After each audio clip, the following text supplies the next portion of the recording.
Hello everybody, Frankie Day here. Okay gentlemen, it's Tuesday, Wednesday. This is video number 2 of my DUMAS Beechcraft D18 Staggerwing. Okay guys, I've been on this pretty much here. I'm kind of knocking them out here and there. And I got pretty much done on this thing. It's a fast build. And so far, thus far, I've got the fuselage complete and decaled. Tail feathers complete. Got the decals on the tail. And I got the top wing all sanded down and is ready to receive a couple coats of dope before I cover it. The bottom wing needs to be sanded down well and receive a couple coats of dope as well. Landing gear brackets need to be made. Landing gear needs to be formed and installed. And the remainder of the covering will be just the wings, the insulation the same, and cowling, and make the thrust adjuster on the inside of the cowling as I showed you in the last video number 1. And she's ready to hunt for the clouds. This is a very pretty airplane. The Beechcraft D18 came out, I believe it came out as late as 1938. It was actually more or less built for the military as a utility aircraft. And so back in the glorified golden age of aviation of the 1930s, even a lot of private collectors and owners like Roscoe Turner and a host of other great flyers out there, they bought these aircraft, and they flown them and they used them as own personal aircraft, even as racing machines. But the Beechcraft D18 wasn't used as a high performance racing machine, as that of the GB and the Gilmore Racers and the Bonzo and Buster and the rest of them. They were more or less built as a utility plane, as a passenger plane, sports plane. And the military liked them a lot because they used utilities. And after hostility was over with throughout the world in World War II, a lot of private owners who actually were pilots back in the war that actually bought these a lot. These airplanes were they weren't that expensive back in them days. An aircraft like this probably cost anywhere from $7,000 to $8,000, and that was a lot of money back in them days. And of course, it was back in the Great Depression when a penny meant a lot. Okay, guys, we'll take a look at the D18 here. As you can see, she's sitting proudly at the top of the weigh scale with wings added.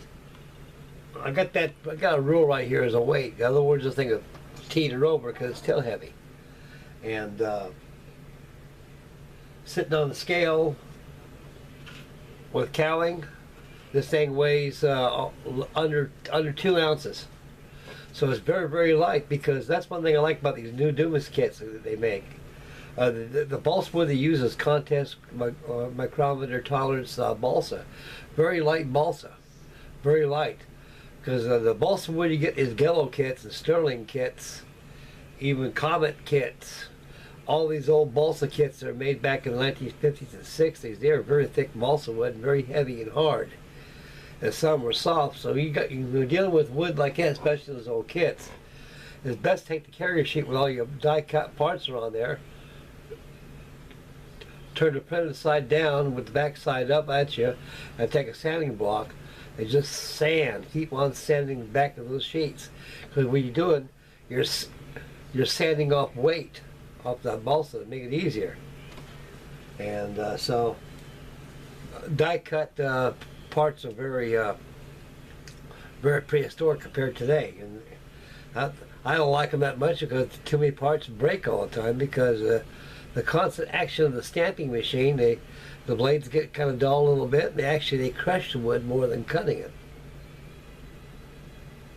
Okay guys, we'll take a look at this here. We'll zoom in just a little tad here. As you can tell, I've got the fuselage all covered.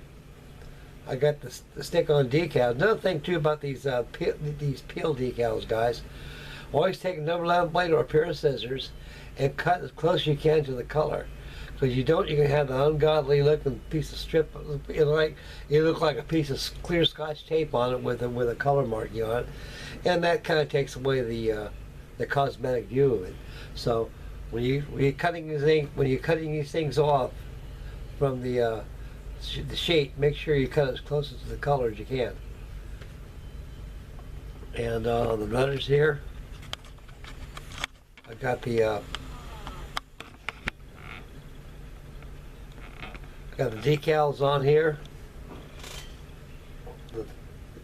The license number of the aircraft, and I took a nice straight rule and I kind of used a felt pen, inked in the control surface. The same thing I did on the stabilizers. And an overall view, this thing came out very, very nice, guys.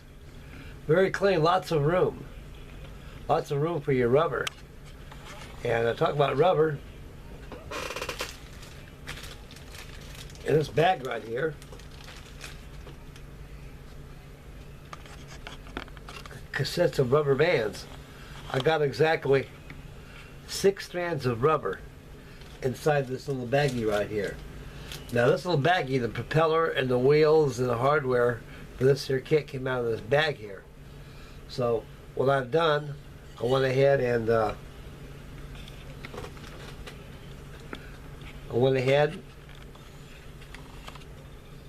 took parts out of that bag very carefully, put it in a container, keep them get lost inside the box. I put all the rubber in here, and like I said, I added this lube right here. Pour the lube in there. As I mentioned in the last video, take your hand and just massage it. I can feel all that stuff in that motor. What you're doing is you're lubing your motor, because you got to have lubrications with glycerin or green soap. You got to have some kind of a lubricant to get longer motor turns. If you don't, you'll get short motor bursts, and that's it. You got to let the rubber do itself. It also protects the rubber a lot too. When you put moisture back in this polyethylene rubber right here, and what it does, it'll prolong its life, and you won't have bursting rubbers inside your fuselage. Another thing too about using rubber bands, guys, this airplane here has got very, very light construction, and this rubber here is probably about either 3/32 or 1/8. I'm leaning towards 3/32. Now 3/32 rubber is pretty good. By adding 6 strands of this, we'll fly this airplane. This airplane weighs 1.8 ounces. Plus with this and the wings on top of the scale here, I weighed it a while ago, 1.8 ounces. So it's under 2 ounces. Probably a little more than 50 grams. So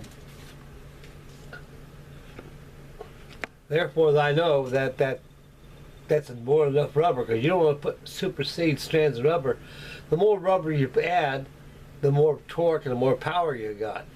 Plus, one thing you haven't chalked in the equation is that this is a very, very light construction. The longerons, stringers, tissue covering on this airplane, plus the kind of wood they use, which is contest micrometer tolerance balsa, which is the best balsa you can get.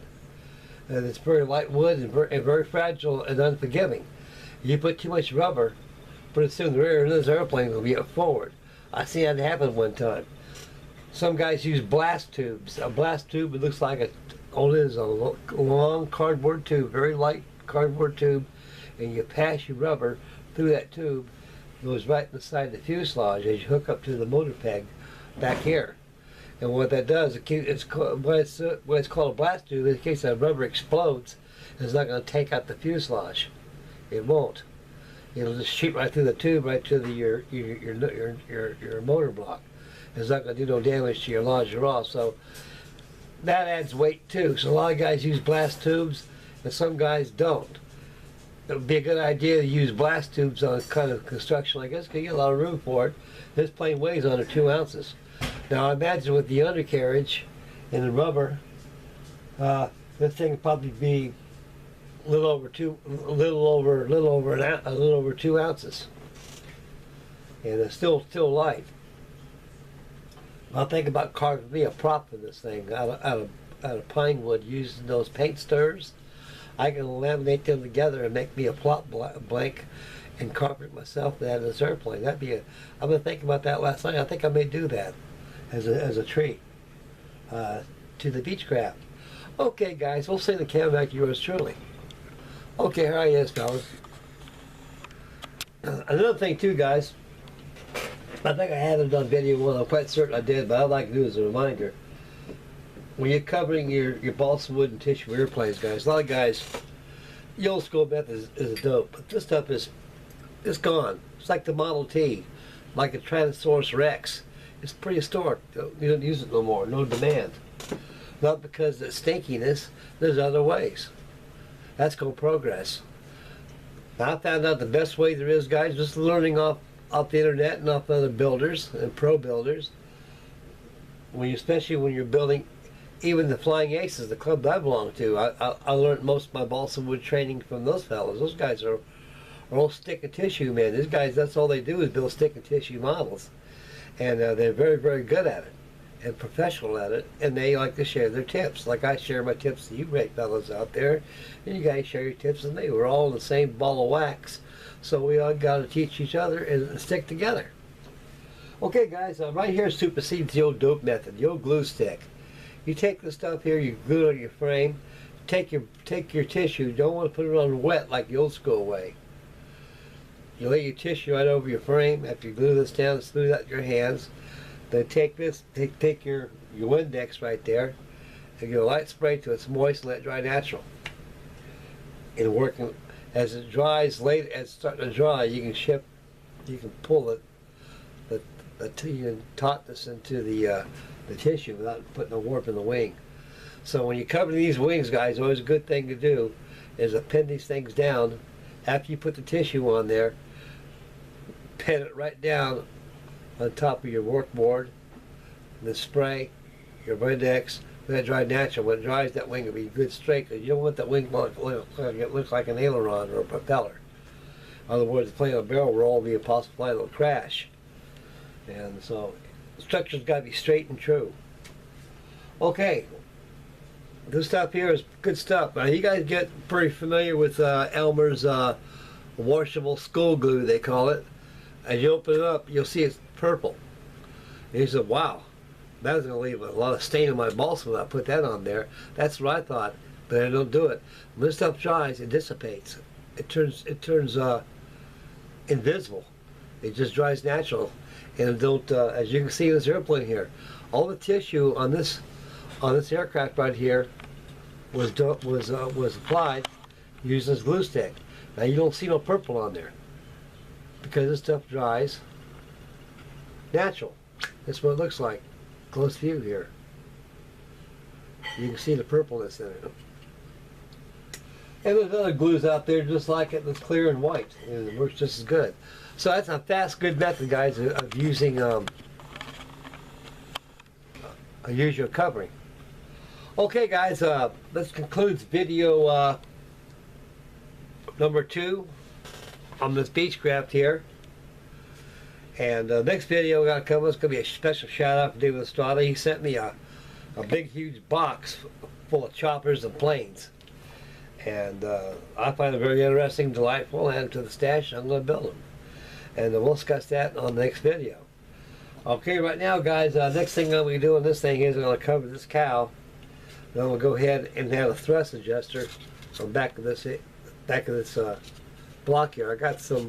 I located some 1/32 plywood, and I'm going to glue it on the outside of the key and add my thrust adjuster on it like I did on the Rearward Speedster and the AT6 Texan. And I got my rubber marinated in a bag full of special motor lube. I got from Penn State Hobbies.